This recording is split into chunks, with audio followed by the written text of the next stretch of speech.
کیا آپ کے ایکسپیکٹیشنس ہے؟ جس طرح حاجی حنیفہ جان نے نامینیشن فائل کیا، ان کے ساتھ کانگریس اور این سی کرگل کے لیڈرز موجود تھے، تو آپ کے ساتھ کوئی سوشو یا پولیٹیکل لیڈرز ریلیجیس آرگنائزیشنز آپ کے ساتھ ہیں؟ دیکھیے، سب سے پہلی بات یہ ہے کہ میں کسی ریلیجیس آرگنائزیشن یا کسی پولیٹیکل آرگنائزیشن کے بہاف پہ الیکشن نہیں لڑ رہا ہوں. یہ میں as an independent candidate election لڑ رہا ہوں. میرے ساتھ یہ جو پیچھے میرے ساتھ کھڑے ہیں یہ سب لداخ کے ایمرجنگ سوشل اور پولیٹیکل ایکٹیوسٹس ہیں، اور میں نئی نسل کی آواز بن کر کھڑا ہوا ہوں، اور امید کروں گا لداخ کے عوام سے کہ وہ مجھ پر اعتماد ظاہر کریں گے اور انشاءاللہ بھاری بہومت سے کامیاب کریں گے. سر، جو کیڈے کے جو الائنس نکالنا تھا سر ابھی نہیں ہو گیا، تو اس کے بارے میں کیا کہے گا؟ کیونکہ کیڈے کا ابھی کوئی کینڈیڈیٹ نہیں ہے، تو اس کے بارے میں کیا کہے گا؟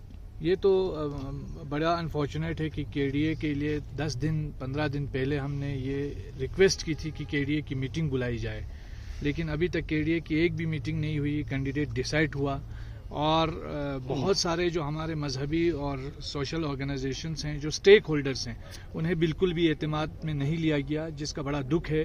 اور یہ میں نہیں کہتا ہوں، بلکہ پریس کانفرنس کے دوران یہ کہا گیا کہ بھئی ہم سٹیک ہولڈرز کو آئندہ آنے والے دنوں میں اعتماد میں لیں گے. ہونا تو یہ چاہیے تھا کہ جو بھی کینڈیڈیٹ ڈیسائیڈ ہو، کوئی بھی ہو. تو ابھی حاجی صاحب ہوئے ہیں، وہ بھی ہمارے بھائی ہی ہیں، لیکن جو بھی ہو تمام سٹیک ہولڈرز کی مرضی سے ہونا چاہیے تھا. جو نہیں ہوا، مجھے لگتا ہے اس میں جو ہمارے سینئر لیڈرز ہیں، بالخصوص ہمارے کے ڈی اے کے کو چیئرمین ہیں، ان لوگوں کو یہ ذمہ داری لینی چاہیے کہ ان کی وجہ سے یہ جو ایک بہت بڑا خلا واقع ہوا ہے اور ٹرسٹ ڈیفیسٹ پیدا ہوا ہے. ایک امیدوار کو اگر لانے کے لیے کوششیں اس کے بعد اگر ہوتا ہے تو آپ کی طرف سے کس قسم کے اقدامات ہوں گے اور کیا آپ انیشیٹو لیں گے؟ میں تو پازیٹیو ہوں، پر امید ہوں، اور میں نے آج صبح ہی جمعیت العلماء کے جتنے بھی معززین ہیں ان کے ساتھ ایک نشست میں حاجی صاحب کی موجودگی میں نے جمعیت العلماء کو تمام تر اختیارات میں نے دے دیے کہ آپ وہاں فیصلہ کریں، چاہے مجھے وڈرا کرائیں چاہے حاجی صاحب کو وڈرا کرائیں. لیکن اس پر جو ہے وہ بات آگے نہیں بڑھی. ابھی میں اپنے جو لوگ ہیں ان سے مشورہ کر رہا ہوں.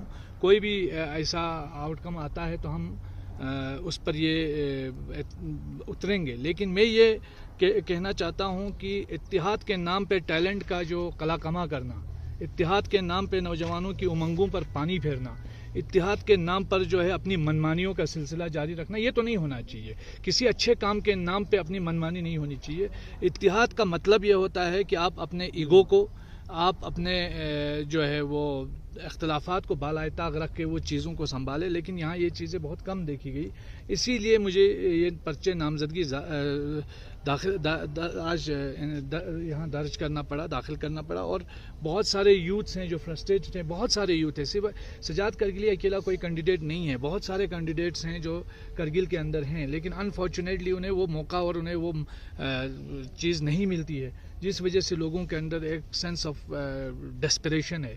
اور وہ جب ہم دیکھتے ہیں کہ کچھ پولیٹیکل پارٹیز صرف اپنے مقاصد کے لیے اپنے فیصلے سب پر تھوپتی ہیں اور پھر اسٹیک ہولڈرز کو کہتی ہے بعد میں ہم اعتماد میں لیں گے، تو یہ بڑا انفارچونیٹ. سر، حاجی حنیفہ جان کے کینڈیڈیچر کو، آپ نامینیشن کو کیسے دیکھتے ہیں، اور 6 تاریخ تک کیا آپ کچھ اور فیصلہ لے سکتے ہیں؟ دیکھیے، حاجی حنیفہ صاحب کو میں بیسٹ وشز کہوں گا. وہ ہمارے بھائی ہیں، مجھے ان سے کوئی اختلاف نہیں ہے. لیکن الیکشن لڑنا ایک جمہوری عمل ہے. اس میں جیسے ہم نے کونسل میں بہت سارے فرینڈلی کانٹیسٹ دیکھے، تو اسے بھی آپ کرگل کا ایک فرینڈلی کانٹیسٹ. اگر گزشتہ سال کے جو واقعات وہ مطلب دوبارہ اگر رونما ہوا، مطلب اسی وجہ سے آپ دو کے بیچ میں کہیں نکل گیا ہاتھ سے، تو ایسے میں آپ پر کیا الزام نہیں آئیں گے؟ کیونکہ حنیفہ جان جو ہے وہ تو متحدہ کینڈیڈیٹ ہے. کس کا متحدہ؟ کس کا متحدہ؟ کانگریس اور این سی کے. کانگریس اور این سی کا تو انڈیا الائنس ہے. اور انڈیا الائنس کہاں گیا؟ آپ تو یہ کانگریس اور این سی کے لیڈر سے بھی پوچھے نا. مطلب جموں کشمیر میں نیشنل کانفرنس اور پی ڈی پی کے درمیان جو اختلاف ہوا ہے وہ انڈیا الائنس کو لے کر ہوا ہے. لداخ میں انڈیا الائنس کہاں دم توڑ گیا، یہ پوچھیے آپ. تو اتحاد یا ادھر نہیں ہے یا ادھر نہیں ہے. جمعیت العلماء کے پریزیڈنٹ آپ کے ساتھ ہیں، اس حد تک سچ ریمرز ہیں. ظاہر سی بات ہے وہ ذاتی طور پر میرے ساتھ ہوں گے، لیکن بحیثیت صدر ابھی تک ان کی طرف سے کوئی اعلان نہیں ہوا ہے. بحیثیت جمعیت العلماء ابھی تک کوئی آفیشیل اعلان نہیں ہوا ہے. میں امید کروں گا کہ جمعیت العلماء جو ہے ہمارے ساتھ اپنی وابستگی دکھائے. میں اپنی طرف سے یہ ان سے اپیل کرنا. ابھی بھی بارگین کرنے کے لیے کوئی پوزیشن ہے آپ کی طرف سے؟ ہم اتحاد کے لیے ہمیشہ تیار ہے, بات چیت کے لیے ہمیشہ تیار ہے. Thank you. For more updates, subscribe to our channel Kargil Today. Click the show links and enjoy watching the videos. Like us on Facebook and follow us on Instagram. Keep watching Kargil Today. Keep enjoying Kargil Today, the only voice of Kargil Ladakh.